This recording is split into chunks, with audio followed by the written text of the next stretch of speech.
And welcome to the second day of TPSD on this beautiful campus of Stanford University. Yesterday, we had a very wonderful day with 4 plenary sessions full with insight and wisdom. I'm honored to open the second day with sessions and workshops in parallel. This moment is very special to me personally because 10 years ago, I spent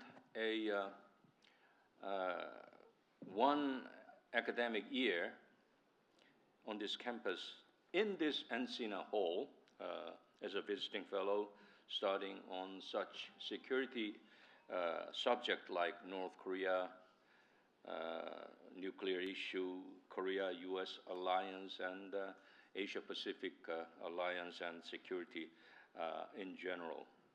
Yesterday, some of the speakers pointed out security situation as hindering the implementation of SDGs and climate solution. As we all know, well into the third decade of the 21st century, humanity is facing very difficult challenges.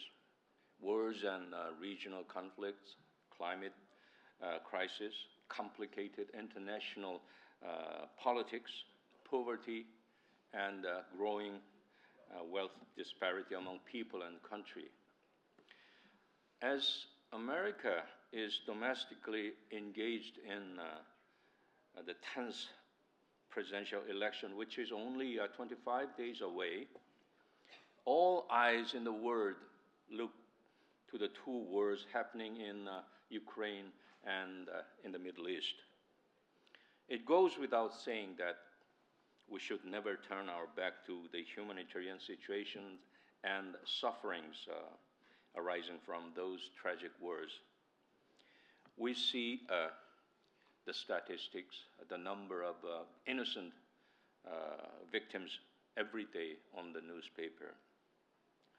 But we also have to remember that those wars distract a great deal of financial and material sources which should have been directed for the just cause for the humanity, hence the hindrance. That is another tragedy as well. And we need to constantly remind ourselves of this deplorable fact. Ladies and gentlemen, we are gathered here today to highlight and address some of these challenges, especially to improve the inhumane living conditions of the people within the scope of affordable resources in these dismal situations to a more acceptable level. We all agree that humanity is a part of nature and we should restore the ever-weakening link between nature and human beings. The best way to achieve this is through working on the 17 goals of SDGs. As Professor Sanjeev outlined yesterday, this was the basic idea on which Shorenstein, APARC, and the Ban Ki-moon Foundation launched TPSD in Seoul in 2022. SDG 9, the theme of this year's TPSD, is a fundamental pillar of the global development framework. It will promote economic growth, social progress, and environmental sustainability. But it is not a standalone goal. It touches almost every aspect of society and the economy, and is ultimately linked to the success of the entire 2030 Agenda for Sustainable Development. Ladies and gentlemen, let me make brief interpretation of my own on several aspects of SDGs. First, infrastructure. Resilient infrastructure provides the framework for essential services such as transport, energy, and communications. In a word, facing increasing climate risks and natural disasters, building infrastructure that can withstand shock is critical to maintaining stability and protecting livelihoods. Without resilient infrastructure, our progress towards other goals, such as poverty eradication, SDG 1, and access to clean water, SDG 6, would be severely hampered. The second, on industry. Industrialization promotes economic development, creates jobs and improves living standard, and it helps reduce inequality, which is SDG 10. But this progress must be inclusive to ensure benefits for all and sustainable for future generations. Countries with strong industrial capacity effectively overcame both the economic and health impacts of the pandemic far better than those without.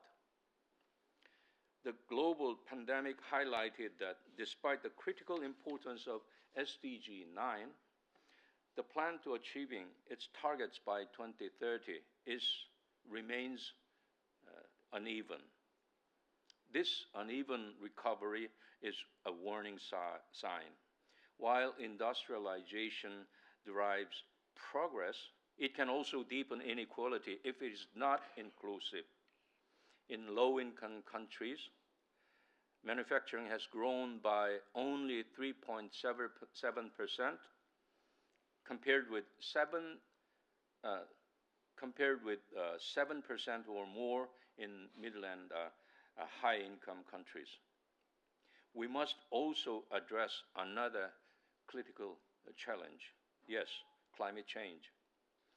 While global carbon emission fell during the peak of the pandemic, they are set to rise to record high in 2021. This is a stark reminder that our industrial progress must be sustainable.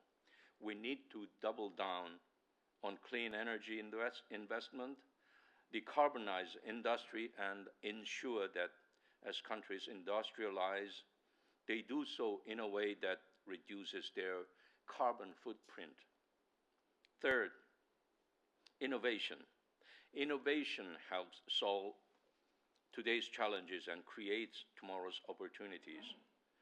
The world is in the midst of the fourth industrial revolution. New technologies have enormous potential to accelerate progress on SDG 9 by making infrastructure more efficient, reducing carbon emission, and increasing industrial productivity. They also enable us to tackle the complex challenges of other SDGs, including health, which is SDG 3, education, SDG 4, and climate action, of course, SDG 13. Whether through advances in clean energy, breakthroughs in medical technology, or the rise of digital platform, innovation drives efficiency, sustainability, and competitiveness.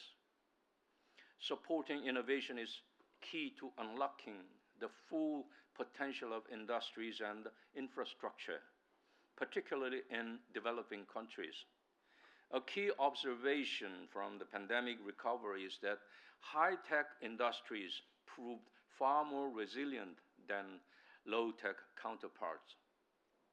Industries that embraces innovation, such as pharmaceutical, electronics, and renewable energy, not only weathered the storm, but have already returned to pre-pandemic levels. Harnessing these innovations will require significant investment in R&D, education, and capacity building, particularly in the least developed countries. Last but not least, partnership. In regions where governments, private sector, partners, and civil society have worked closely together, we've seen significant progress in reducing poverty, improving education, and fostering innovation. These examples underscores the importance of partnership and the power of collective action in achieving sustainable development.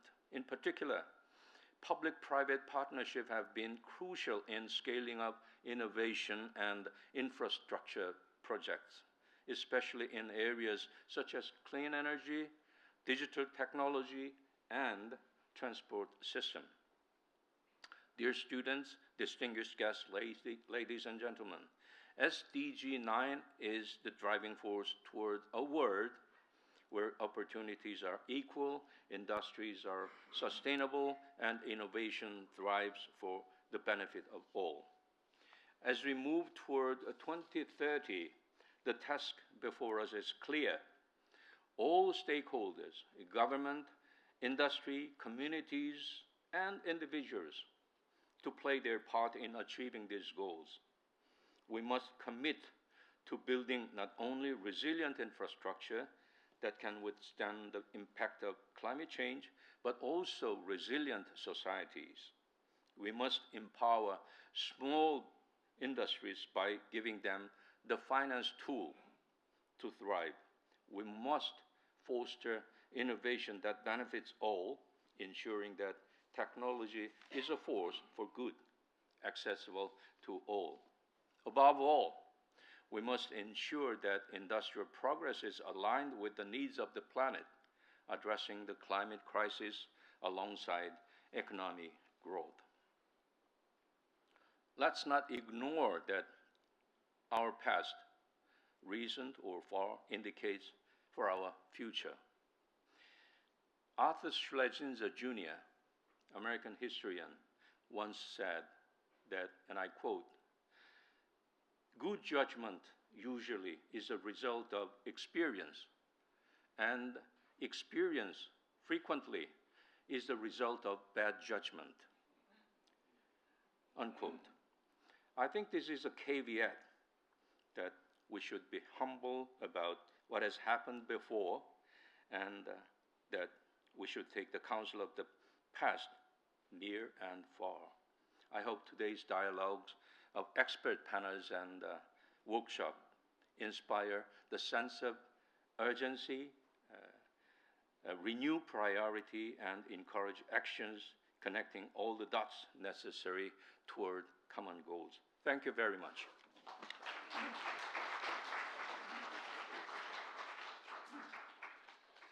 Okay, so with a very humble apology for the mistake, let me briefly introduce Ambassador Kim Sook. As you may know, he's a Korea diplomat for the Republic of Korea, and he served as Korean ambassador to UN.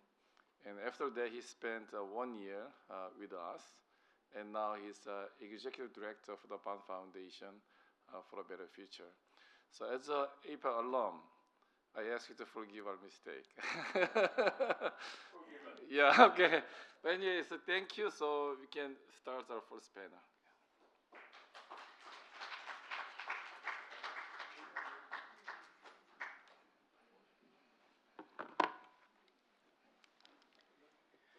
Good morning, Ambassador Kim, Director Shin, President Kim, distinguished ladies and gentlemen, our students, faculty here at Stanford University, fellow senior scholars. My name is Dr. Sanjeev Khagram, and I am currently a visiting scholar at the Center for International Security and Cooperation, as well as affiliated with the Shorenstein APARC Center. And previously, as you saw maybe in my bio, for the last 7 years, I was Director General and Dean of the Thunderbird School of Global Management, where I traveled over the last 6.5 years to 124 countries, including about 35, 36 countries across the Asia Pacific. I had the wonderful honor to meet President Kim when she visited us at ASU, but it's, for me, particularly special to be back at Stanford. I did all my degrees from undergraduate to doctorate here at this incredible institution, the farm, as you heard we call it. It's a very special place, incredible faculty like Professor Fukuyama, incredible students, leaders. But it really is what has been so special when I first came a long time ago as a refugee from Uganda, what it allows us to do in terms of discovery, innovation, and contributions for people, prosperity, and the planet. It's a special place, but it's also special for me because of this particular dialogue, as Professor Shin was introducing me to it because of the Ban Ki-moon Foundation. I had the distinct pleasure to work for the Secretary General twice when he was Secretary General. The first time when it was a very difficult time, the global financial economic crisis, 2008 to 2010. I wrote the report for the Secretary General on the impacts on the poor and vulnerable of the crisis. As you probably recall, we had very little data to find, and this was an early pre-big data world, and we were trying to capture all sorts of dynamic real-time data to be able to address those impacts, not just on Wall Street, but on the villages all around the world and towns. That led to the founding of Global Pulse, which is the sort of data, sort of big data, private sector data, citizen-generated data institution at the United Nations. Fast forward, the Secretary General invited me back after a report that was written called The World That Counts on the Data Revolution and Harnessing the Data Revolution to launch the Global Partnership for Sustainable Development Data. Now, the Global Partnership for Sustainable Development Data was the largest SDG 17 partnership that was launched in 2015. We had 300 partners, as Ambassador Kim said, as the Secretary General said, and all of our distinguished partnership is absolutely central for us to achieve. And that was about harnessing the data revolution to achieve the SDGs.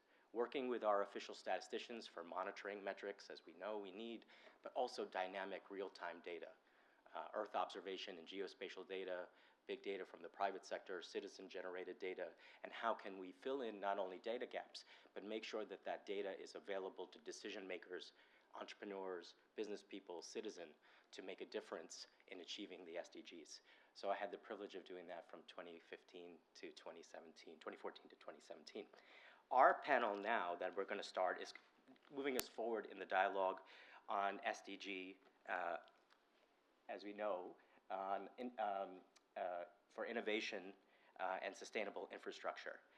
I will tell you a funny story. I was part of the negotiations around the SDGs, and we fought over every title and every word, as you all recall, and I know the ambassador knows this, including the title of this SDG. Many of us believe that that innovation should either be at the beginning or the end. It really didn't belong in the middle because it really was undergirding everything we would do in terms of industry and infrastructure and, frankly, all of the SDGs.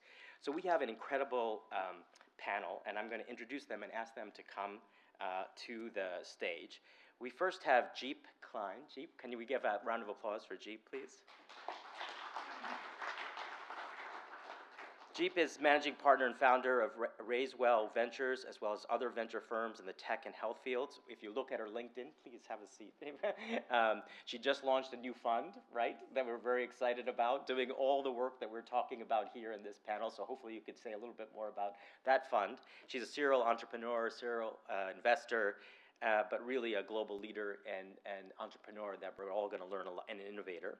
Then we have David Suh, who is currently managing director, please David, at Samsung Ventures here in the Valley, where he's responsible for sustainable investments in semiconductors, enterprise solutions, AI-related technology, and consumer IT devices. None of us need to say much more about Samsung, but David has a distinguished career pre-Samsung in the global financial industry and innovation, has lived and worked in Korea and Singapore and all over the world. And then finally, Gita Wirjawan. Gita, if you could join us, His Excellency, who is a visiting scholar now at the Stanford Precourt Institute for Energy and an affiliate at the Shorenstein A Park, as well as, I think this is an understatement, he was the former Minister of Trade of the Republic of Indonesia. He's also chairman and founder of the investment management group Ancora Group and Ancora Foundation. We are, yes, please. We have an incredibly distinguished panel. I want to explain, though, that we're going to focus on two of the targets in SDG 9. Target 9.2, promote inclusive and sustainable industrialization, and by 2030, significantly raise industry's share of employment and gross domestic product, and in particular, in line with national circumstances, and double its share in the least developed countries. and significantly increase access to information and communications technology and strive to provide universal and affordable access to the internet in least developed countries. Now, President Kim, we're very grateful to you for continuing to rightfully focus on the digital divide, and of course, Ambassador Kim mentioned the fourth industrial revolution again. We know that with AI, which will certainly be part of our conversation, this is only accelerating and deepening, as President Kim mentioned. If I can then say a few more words and welcome Jeep to give her comments. Each of the distinguished panelists will give 10 minutes as we are, but we want to get this into a conversation. It's Friday. We want to have fun and engagement and dialogue and learning. You know, when we think about the context that's been shared, whether it was from the Secretary General to Ambassador Kim, obviously Professor Shin, there are really three fundamental forces that are shaping the achievement of the SDGs. The first has been mentioned several times by President Kim again this morning, is the fourth industrial revolution. We are witnessing the most dramatic transformation in technologies in the history of the world. 12 critical technologies. Of course, the rage is AI, but 2 years ago it was AR, VR, XR, and MFTs and so forth and so on. Space technologies, biotech, quantum is just about around the corner, and we'll be talking about quantum for the next 5 years. But it's not just those individual technologies, those 12 individual technologies. It's their interaction and combinations that is really the most critical, both for good and challenges. We know the challenges with cybersecurity. We know the challenges with privacy. We know the challenge with bias. All these types of things we have to pay attention. Second, of course, is climate change, and we've all talked about it. But I do want to mention this in particular. We're at 420, 440 parts per million, depending on who you talk to, but we're certainly at 420 parts per million in CO2. If you add methane, which is far more dangerous, we're at over 500 parts per million in the atmosphere. We absolutely have to decarbonize, but we also know that we have to do two other things. Now, we had David King from the Global Green Growth Institute yesterday, but the two other pillars, in addition to decarbonization, is adaptation and resilience. Again, it was brought up many times ago yesterday. We know that climate change is already happening. Extreme weather events are everywhere. The exciting thing is for industry, innovation, and infrastructure, it's actually an opportunity, because we know that the benefit-cost ratios, the internal rate of returns of investments in infrastructure, especially if we do it in innovative ways, using AI and other new technologies, are actually pretty dramatic. So we can address resilience and adaptation and also grow a green economy, a global green economy at the same time. But the third critical pillar of climate transformation, climate-positive sustainable development, is carbon removal. Most of the carbon, 97% of it, is already in the atmosphere around us. It's not new carbon we're putting in, okay? And those gigatons and gigatons of carbon in the atmosphere, no matter how much we decarbonize, are still there. There's no way mathematically that we get to net zero, let alone net negative, without removing somewhere in the order of 100 to 200 gigatons of carbon removal from the atmosphere. Now, the exciting thing is that there are approaches, and this is part of our panel, infrastructure, industry, and innovation, innovative approaches for carbon removal that are increasingly becoming cost-effective. The natural solutions are already cost-effective. Now, we've had a widespread growth of tree planting around the world, of reforestation, but afforestation is really the key. The challenge is not planting the trees. The challenge is making sure they grow and that we don't cut down trees elsewhere while we just pretend to grow them somewhere, right? Now, but reforestation and particularly afforestation are critical natural solutions, but there are many others. Biochar, regenerating our soils, and agriculture, and so forth. And so that's a huge opportunity. And what's exciting about the natural solutions is that they are both addressing climate, removing carbon from that natural sinks, right? The land, the water, the seas, I'll come back to oceans in a second, but they also create jobs and employment opportunities and livelihoods, sustainable livelihoods. The challenge is that the price per ton that we're paying on the voluntary markets for natural carbon solutions is too low. So we pay very little, $10 or $20 a ton for those, but in fact what we need to do is increase that and make sure that the rest of that money goes to communities and people, so that it becomes truly sustainable development, triple bottom line. The second set of solutions are very much new interventions in infrastructure and industry, and that's direct air capture.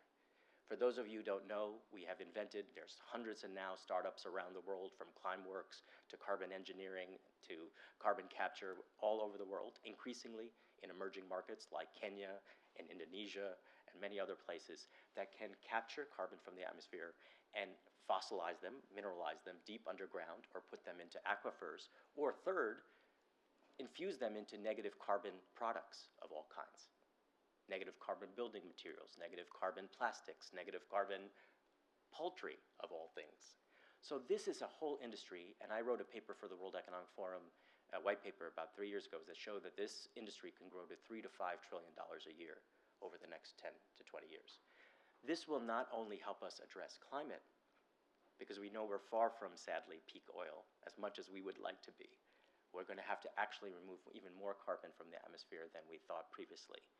But it will create jobs, employment opportunities, livelihoods, and transition us to a global green economy with new technology, including not only direct air capture, there's mechanical trees, there's all sorts of different models. I'd suggest you take a look at it. And if we're investors, and many of us are, it's an incredible investment opportunity as well.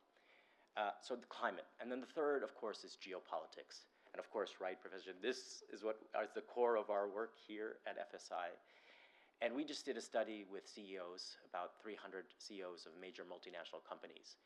And of course, they mentioned technology change and AI and digital transformation. Of course, they mentioned climate and sustainability issues as the challenges, the risks they're worried about.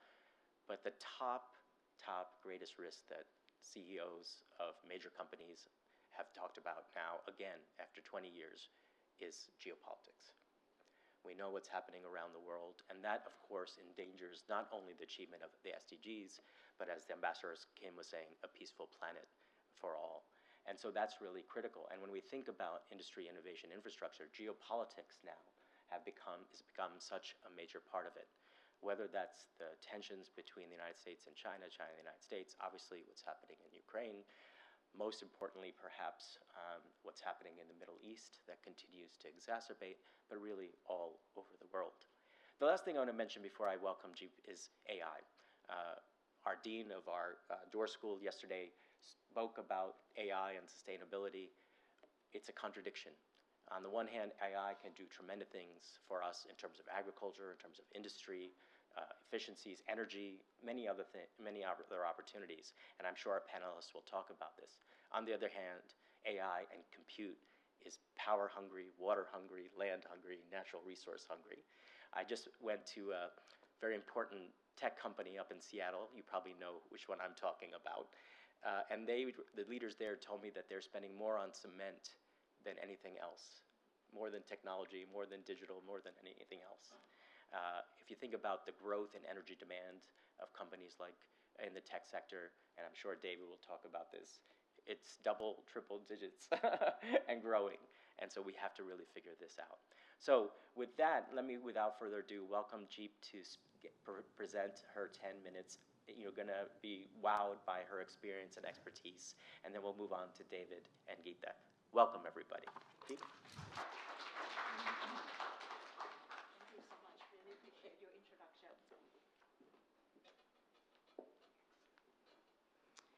Hello, everyone. Thank you for having me here. As some of you may know, I crossed the bridge from Berkeley to Stanford. So this is really delightful, and it feels like home to me. I used to work at the United Nations back then, more than 20 years ago, followed by the World Bank, trying to invest in emerging markets in Africa, Eastern Europe, and Latin America. Now today, I am a venture capitalist. I just launched my 4th investment fund. And this fund is called Raisewell Ventures. Really, really target investment based on the 17 goals that the United Nations has set out for. And I like to tell my students at Berkeley, and also my investors, which I call limited partners, right?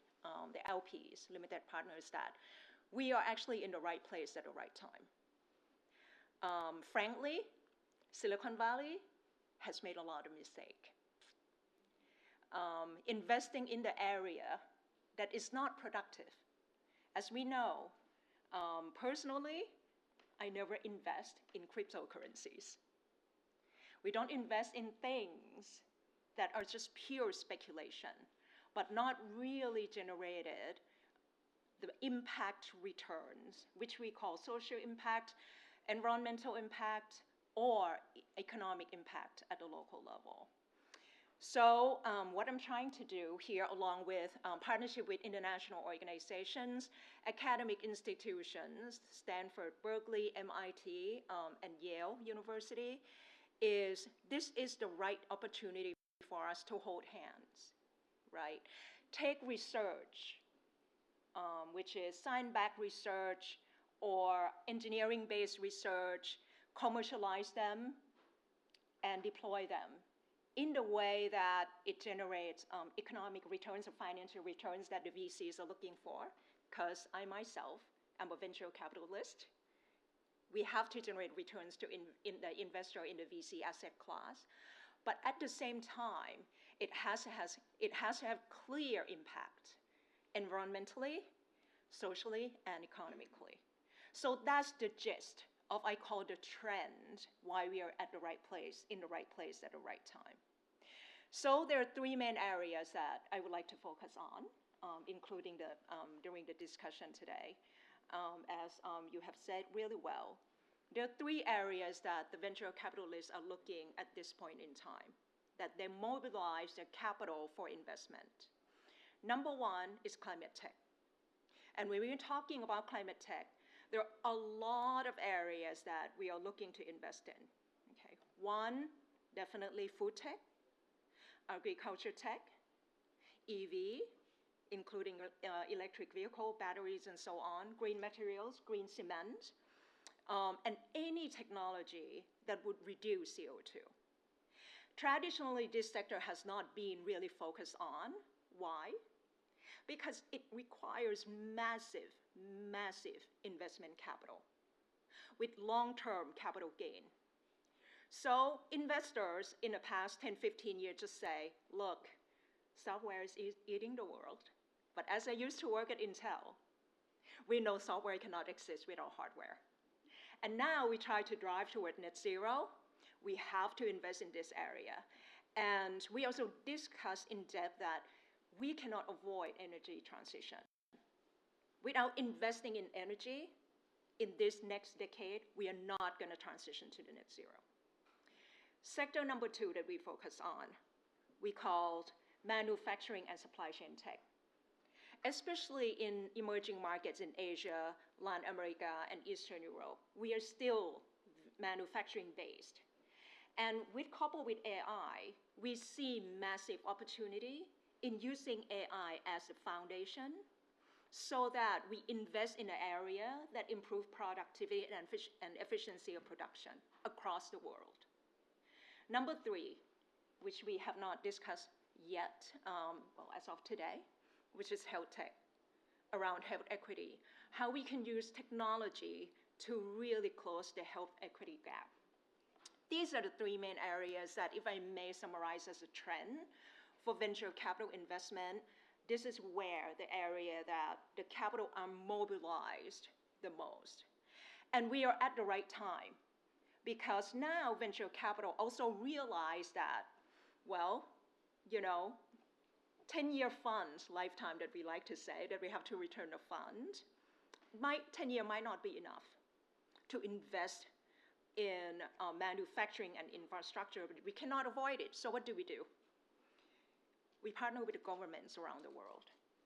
So when the governments, such as the US government or European governments, invest or incentivize startups by creating policy like non-dilutive grants to help them get up to speed, to help them invest in the infrastructure and build hardware and materials, that's when VCs are incentivized to come in later, when they invest in early stage companies such as seed round, pre-seed round, or Series A and beyond. So these are the areas that just got started in the last, I would say, 3 to 5 years. We also talked quite a bit on how we can actually measure the impact beyond the financial returns. And one of the ways that we do it is we mapped every single investment with the 17 goals. Not that each investment would map perfectly with all the 17 goals, but at least we have to be able to measure it across times when the company grows. So today, it's my pleasure to be here. I would like to discuss more and hear from all of us on how we can help and partner together so that both private sector, public sector, and international organizations can work together and mobilize the capital and resource to achieve net zero. Thank you.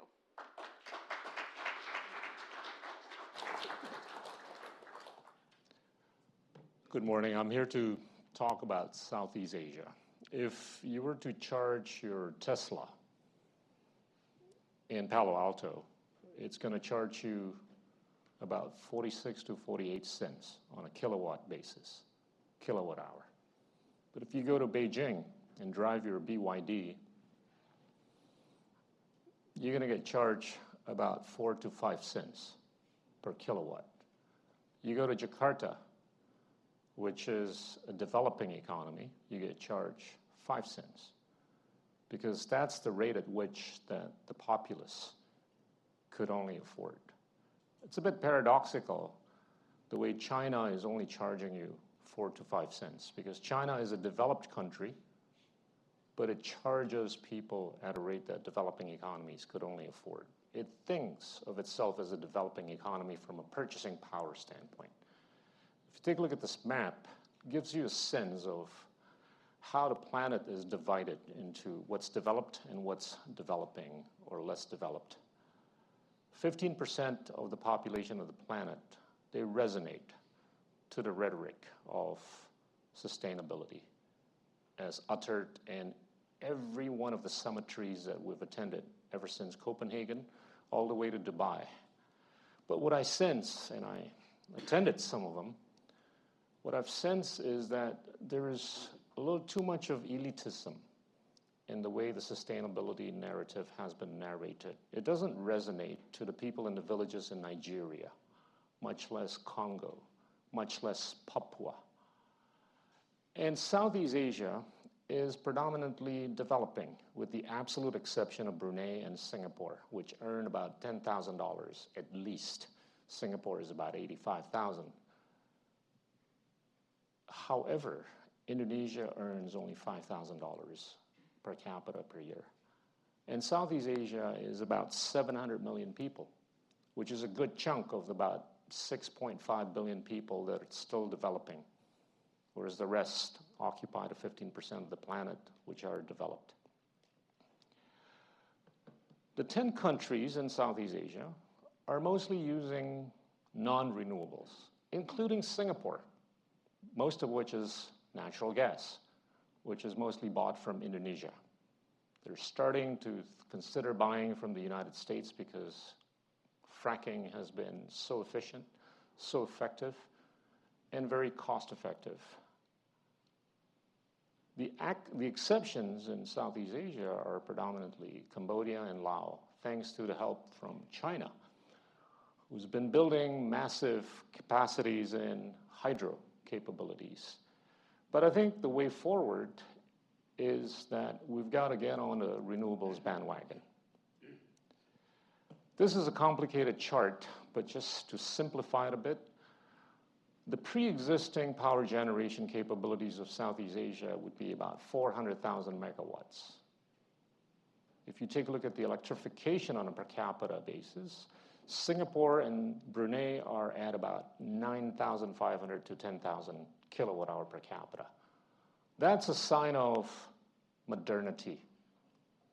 I define modernity at about 6,000 kilowatt hour per capita, whereas the other 8 countries are electrified at much less than 10,000, much less than 6,000. Even Malaysia, which earns more than $10,000 per capita per year, is electrified only to the extent of about 5,000 kilowatt hour per capita. Whereas Indonesia, just like India, is electrified to the extent of about 1,000 kilowatt hour per capita. The million-dollar question, or the billion-dollar question, or the trillion-dollar question is, what would it take for Southeast Asia to become a modern region? What would it take for Southeast Asia to move the needle from the pre-existing level to 6,000 kilowatt hour per capita?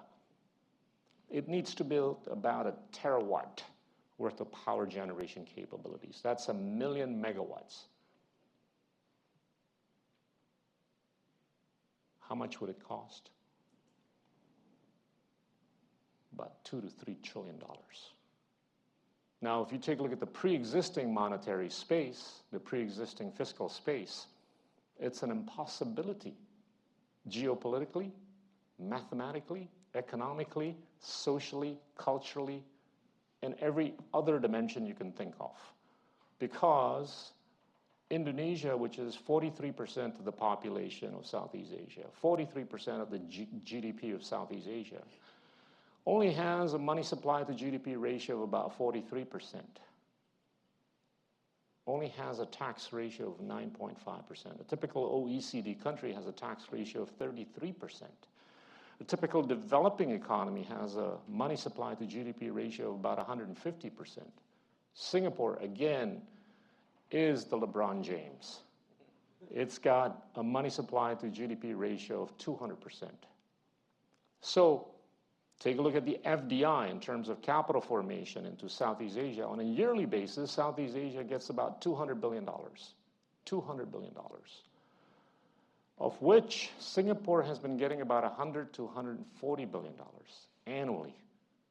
The remaining 9 countries have been getting about $10 to $20 billion, namely Vietnam, Thailand, Malaysia, and the Philippines.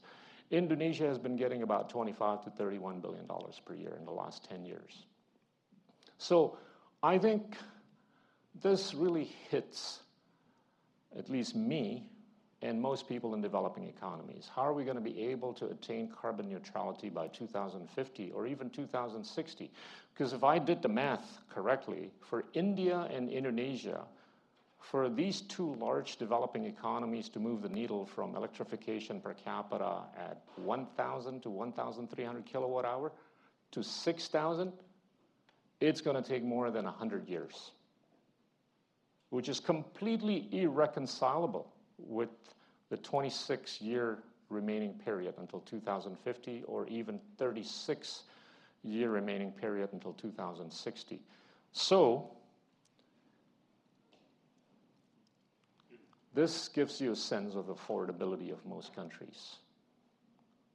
We like to charge 9 cents in Indonesia, but the real affordability is 5 cents. Singapore can afford to charge more than 20 cents. Japan can definitely charge much more than 20 cents. But I think the real pulse for a typical developing economy is at about 5 cents. So this requires an optimal intersection between technological capital allocation and economic capital allocation. You meet up with so many guys in Silicon Valley that have thought out the solution from a technological standpoint, but it's still going to cost at least 15 cents on a kilowatt hour basis. Not affordable for Nigerians, not affordable for Indians, not affordable for Congolese, not affordable for Indonesians and most Southeast Asians.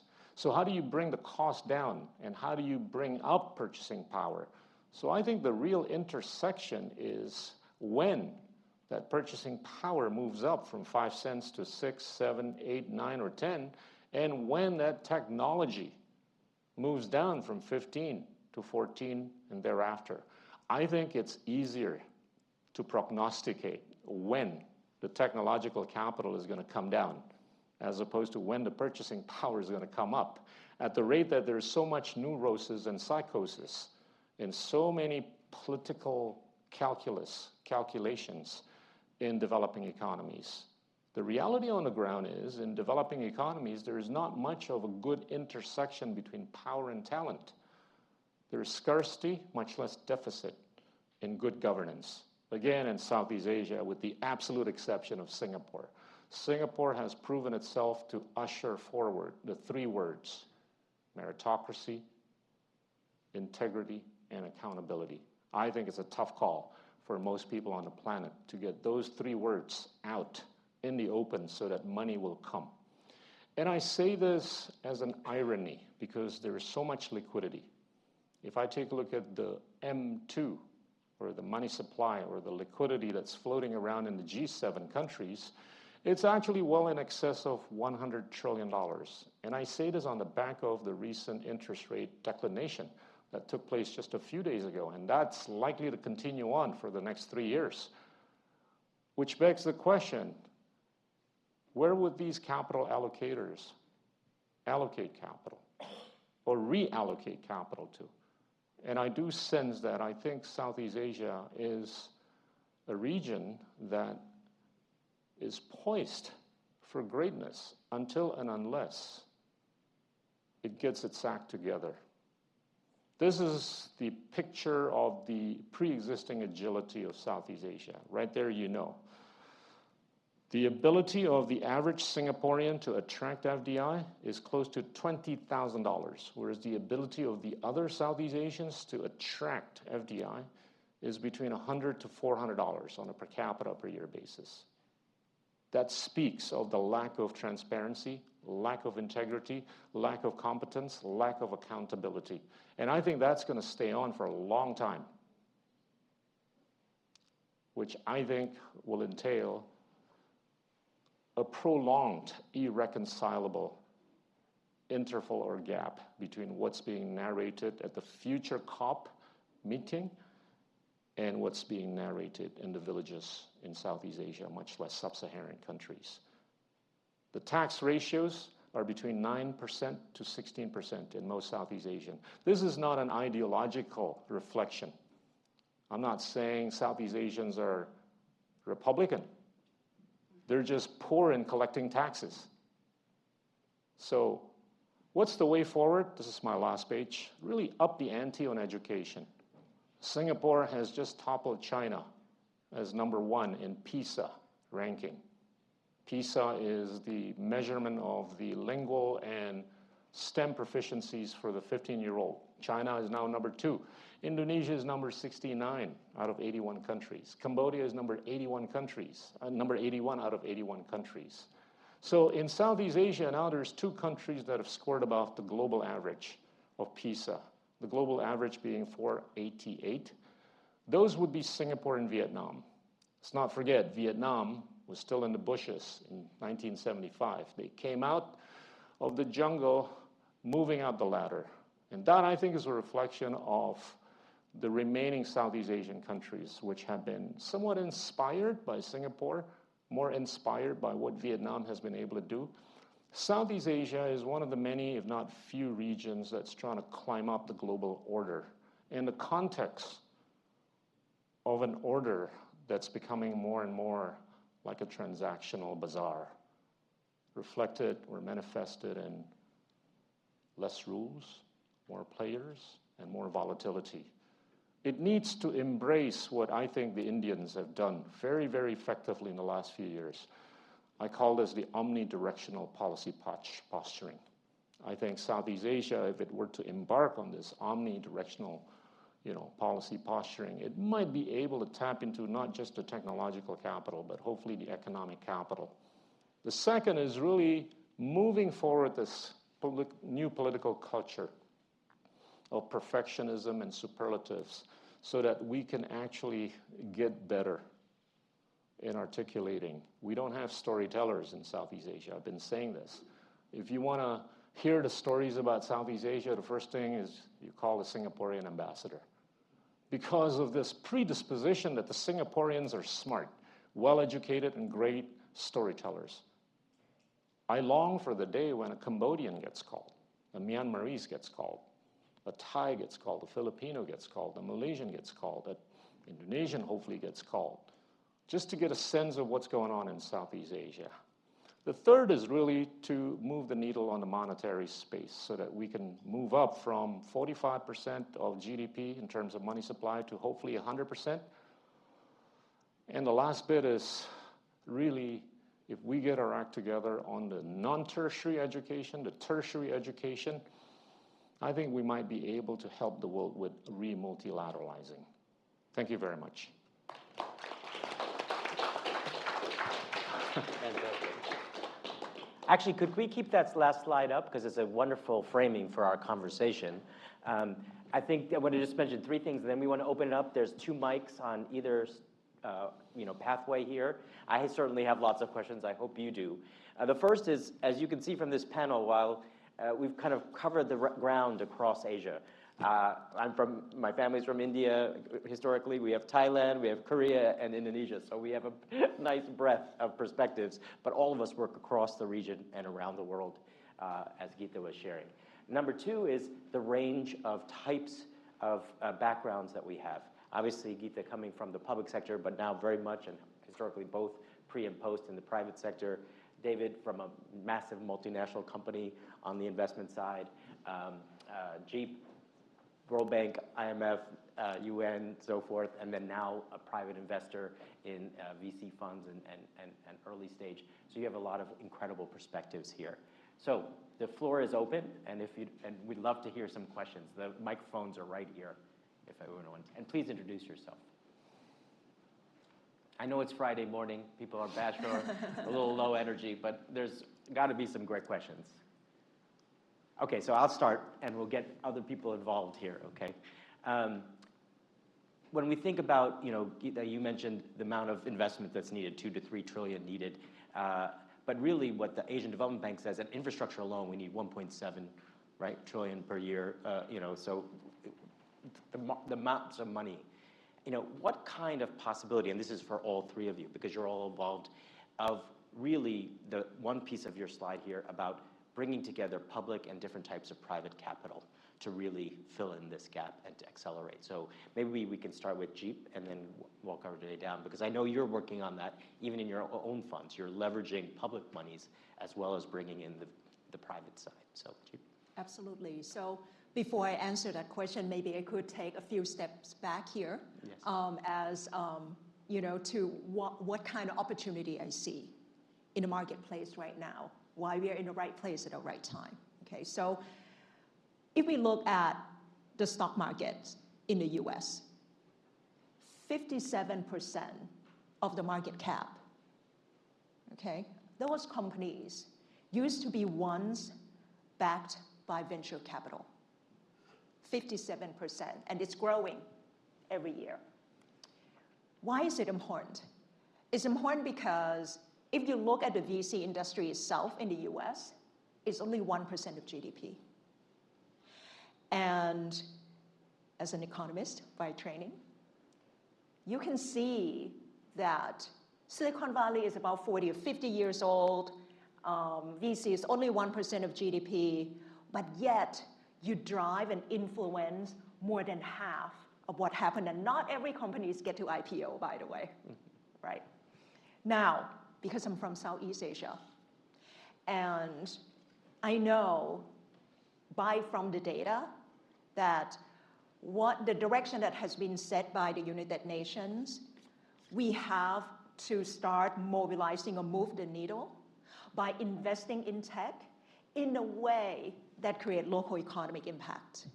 And this is why investment in infrastructure, which we call manufacturing and supply chain tech, along with climate tech, is so critical for us to start moving the needle at the initial stage, which is early stage investment.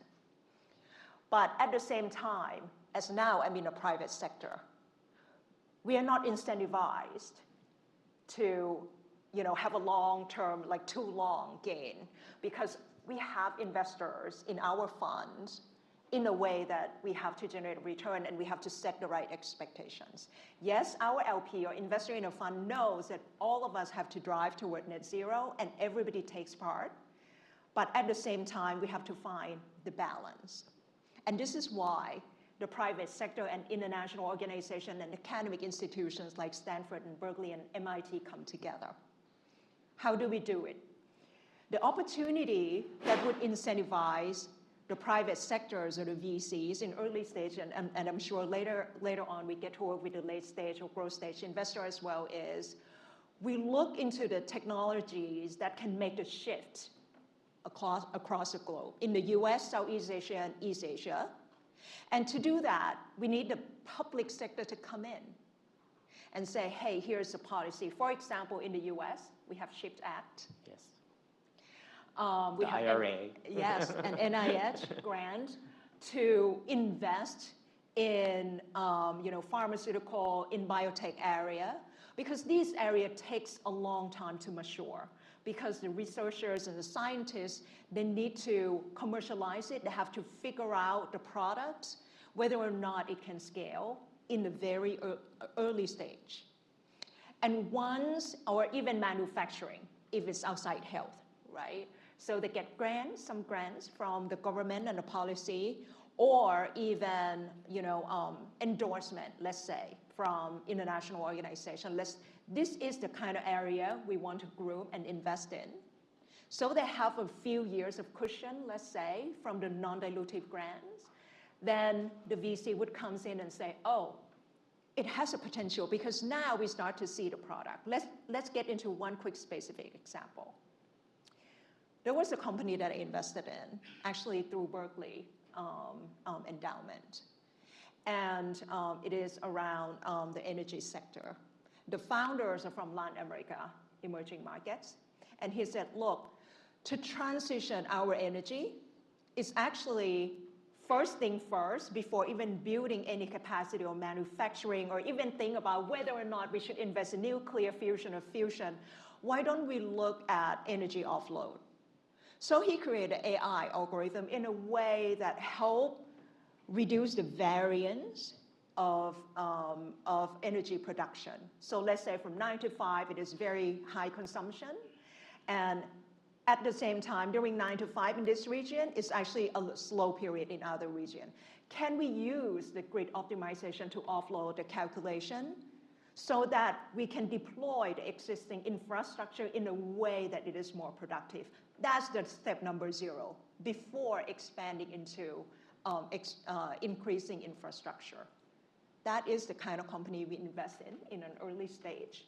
But there are a lot of examples, but that is how we partner, and it's very important for the public sector to look into this area, because I can say that VC investors or the private investors alone, we cannot move the needle in the economy when it comes to net zero by 2050. Gita, how do we mobilize the public-private blended finance, both at a particular point in time for particular projects, particular startups, so forth, but also over time as we scale these projects in startups short, and industries? With great difficulty. Yeah. Right? Because the public part in the typical developing economy has structural challenges. Yeah. Right? At the rate that, the intersection between power and talent is likely to be questionable for a long time. Yeah. Unless there is serendipity. Yeah. Right?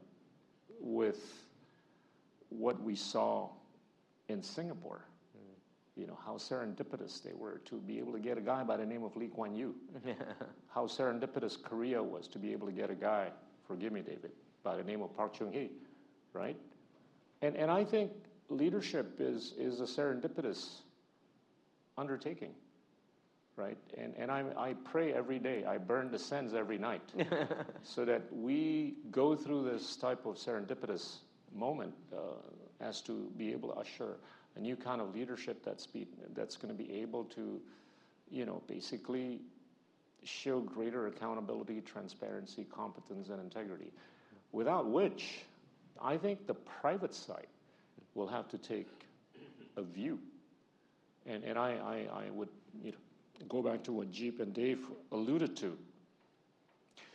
Out of this $100 trillion worth of liquidity, about 60 are being managed by about 17 transnational investment firms. The biggest one of which is BlackRock. BlackRock.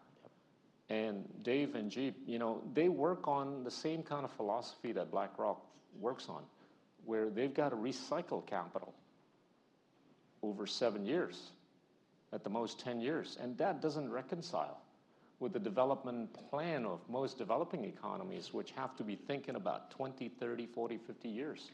So that is a structural challenge. Yeah. So I think the private side needs to restructure its pre-existing philosophical nuance if we want to see better development in developing economies, without which I think it's just going to be a case of mediocrity, to be quite honest, without serendipity, right? And just to infuse AI into this, Indonesia produced about 800 million tons of coal last year, of which we sold 250 million tons to China. And China has been on this massive bandwagon of building renewables. But what people don't talk about is that China actually built about 43,000 megawatts worth of coal-fired power generation capabilities last year on the back of their intention to AI themselves into this supremacy that they're trying to attain over the US. So with this kind of stuff, I hate to say this, but I'm a realist. I think conventional wisdom is going to be around for the next 50 to 100 years. I don't see the planet being able to shift in a really good way from conventional wisdom to new wisdom. You know, I don't think renewables are going to be the only game in town. I think non-renewables will still be the game in town, unless the Chinese and the Americans hold back in terms of AIing themselves to a level of supremacy that they're all trying to aspire to. But, you know, when you listen to the Jensen Huangs of the world, when he's talking about improving upon the pre-existing H100 GPU capability, he's talking about 10xing or 30xing the pre-existing capacity. That actually entails 10x energy requirements or 30x energy requirements. Where is that going to come from? You saw the announcement a couple of weeks ago. Microsoft acquired the pre-existing 3 mile capability just because of the shortage of renewable energy, just because of the shortage of conventional wisdom. So I do, I'm not trying to sound desperate here, but I think if one talks about public-private, the public, you've got to price in the pre-existing mediocrity. The private, I think, has a bit more exponential wisdom, and that, I think, needs to take a more proactive view by way of getting out of this corridor of 7-year recycling, philosophy, without which I think you're just going to see China and the US taking everybody else's lunch. As much as Singapore is a very much developed economy, I assure you, Singapore relies on Southeast Asia, right? And I think Singapore is structurally limited. And, Dave talked about Gojek. I think when this large sums of money were poured into Southeast Asia on the back of these technological behemoths, or supposed to be behemoths, this was on the back of the anticipation that Gojek was going to create massive top line, which it didn't. So they re-narrated the pre-existing narrative by way of using a new word called GMV. And then they re-narrated the whole picture by way of, it doesn't look like there's some good storytellers in Indonesia after all. but take a look at the repricing. No, absolutely. Right, of all these technological companies that were looked at by so many VCs 10 to 15 years ago. I think there's a rethink about where the tech landscape is going to go from Southeast Asia. In conclusion, I think Southeast Asia at best is only going to be a tech-enabled region. It's not going to be a tech creator. Korea will be the tech creator. China will be the tech creator. But I think when it comes to AI, I think it's China and the US. No question about it. I would add India in that mix in terms of tech creators in the mix. But we know that this is the case. And I'm sorry, we're going to have to stop. So there's going to be some time to talk to our incredible panelists. I just want to make sort of 3 comments.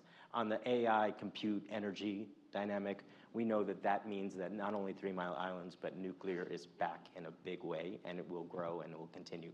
Because even with as much solar and wind and hydropower, we know that's not only not enough, but too variable for the kinds of data centers power that we need around them. So nuclear is back in a big way until we have other types of major transformation. LNG will be there for a very long time.